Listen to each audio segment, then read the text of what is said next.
त्यास माझे कोटी कोटी नमन। आजच्या कार्यक्रमाचे अध्यक्ष, कार्यक्रमास उपस्थित शिक्षक शिक्षिका व तसेच शाळेतील कर्मचारी वर्ग, विद्यार्थी मित्रांनो व उपस्थित सर्व मान्यवर, मी सेजल विठ्ठल ठाकरे इयत्ता 9वीची विद्यार्थिनी आज आपल्यासमोर स्वातंत्र्य दिनानिमित्त माझे मनोगत व्यक्त करणार आहे। सर्वप्रथम आपल्या सर्वांना स्वातंत्र्य दिनाच्या हार्दिक हार्दिक शुभेच्छा।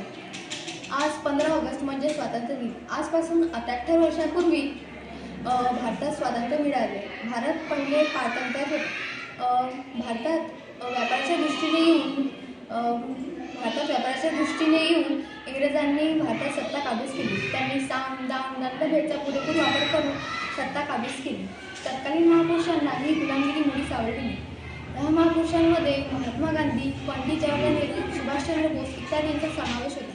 सुभाषचंद्र बोस यांनी आझाद हिंद सेना स्थापन करून स्वातंत्र्य लढ्यात सहभाग केला। इंग्रजांनी अनेक स्वातंत्र्य योद्ध्यांना कैद केले, काहींना काळ्या पाण्याची सजा दिली, काहींना फासावर देखील लटकवले। त्या लढ्यात आपल्या शूरवीरांनी आपले अनेक बलिदान दिले। या लढ्यात माताभगिनींचा सुद्धा प्रत्यक्ष अप्रत्यक्ष बहुमोल वाटा होता। स्वातंत्र्य लढ्यात हुतात्मा झालेल्यांच्या अनेक स्त्रियांच्या कपाळीचे कुंकू पुसून त्यांना अनेक यातनांना सामोरे जावे लागले। महात्मा गांधी यांनी मुंबई येथील गवालिया टँक मैदानातून इंग्रजांना चले जाओ, भारत छोडो, करो या मरोचा नारा दिला। अनेकांच्या बलिदानानंतर आज म्हणजेच 15 ऑगस्ट 1947 रोजी आपल्या भारतात स्वातंत्र्य मिळाले। कोणताही सण किंवा उत्सव साजरा करण्यामागचा काही ना काही हेतू असतो।